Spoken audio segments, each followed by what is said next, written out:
Ōkuninushi and the White Hare of Inaba.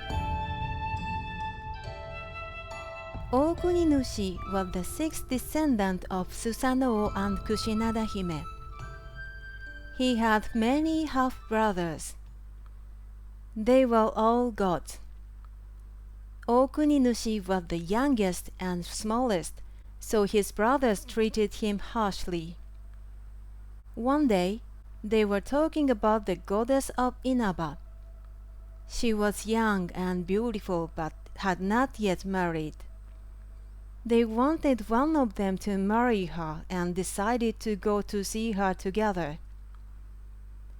Ōkuninushi was too young to join them, but they wanted him to carry their luggage. So Ōkuninushi followed them, carrying a large bag. There was a white hare in Oki Island, which was located opposite the shore of Inaba. He also wanted to see the goddess of Inaba, but there was no ship to carry him. While he was wondering how he could get there, he noticed a lot of sharks in the sea. He hit upon an idea and called to the sharks. "Hey sharks, do you know how many you are? We hares are also a very large number. Which is the bigger group?" One of the sharks replied, "None of us knows, but we are a bigger group than yours." The hare replied, "Do you want me to count you?" "Oh, yes, please." The sharks were pleased. The hare said, "All right, then please form a line, and I'll count you." The sharks followed him. "Okay, we are ready." "Well, now then. 1, 2, 3. The hare stepped from shark to shark, counting them, but he just wanted to cross the sea. As he stepped on the last shark's head, he cried, "Thanks, stupid sharks! I've used you as I wanted to come here in Inaba. I don't care how many you are." The sharks got angry. They plucked out all of his fur and tore his skin. The hare cried out in pain. The brothers of Ōkuninushi were passing nearby, and one of them said to the hare, "Hey, bloody hare, what's happened?" The hare told them that he had tricked the sharks and they had torn off his skin. The gods laughed at him and said, "Well, we'll tell you how to cure your wound. Wash the wound with salty water in the sea, and dry off in the breeze there on the hill." However, what they had told him was a lie. Sea salt would make the wound much worse. The hare didn't realize that. He washed his body in the sea. It was very painful, and he screamed, but he believed that it would work, because the god said so. He was patient and went to the hill.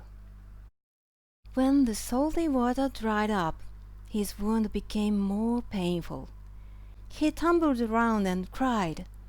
The god laughed at him again. "What a fool here! It was funny. Well, let's go. No more waste of time." They went away, leaving the hare crying.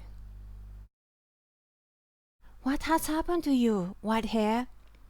said Ōkuninushi as he passed, carrying a large heavy bag and following his brothers. The hare told him that what had happened to him. He regretted that the biggest reason was that he had tricked the sharks. Ōkuninushi felt sorry for the hare. "Sorry, what my brothers told you was a lie. Please wash your wound with pure water there in the river immediately. There are many brown flowers blossoming there along the river. Please put the pollen on your wound."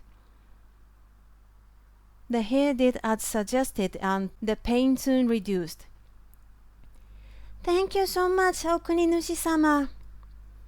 "You don't need to thank me. My brother treated you cruelly." Then the hare told him, "The goddess won't marry any of your brothers. She will marry you." Ōkuninushi didn't take it seriously. Then the hare ran to see the goddess. The brother gods arrived at the house of the goddess. Individually they asked her to marry them, although the hare had arrived there before the gods, and she knew what they had done to the hare. She said, "I don't want to marry any of you. I want to marry Ōkuninushi." The brother gods lost their temper and planned to kill their youngest brother. Finally, Ōkuninushi arrived there. Who got lucky to marry the goddess? He asked his brothers, but nobody answered him. All of them were in a terribly bad mood. "Ōkuninushi, we are going to Hoki province to slay a wild boar. Follow us." "Sure," replied Ōkuninushi. They traveled to Hoki. "We will force the boar out, and you catch it, okay?" Then the brother gods heated a huge boar-shaped stone and threw it at Ōkuninushi, who tried to catch it but was killed instantly. Ōkuninushi's mother was upset to hear the news, and immediately went there to pick up his body. She asked other gods to help her and brought her son back to life. But one of the gods had mixed the wrong magical liquid and revived Ōkuninushi not as a child, but as an adult male god. The brother gods again got angry and killed him once more. His mother brought him back from the dead again, and she told him, "Oh dear, your evil brothers will come to kill you again. You had better ask Susanoo-sama, who is in the land of dead, to help you." Ōkuninushi agreed with her and set off to see Susanoo in the land of dead.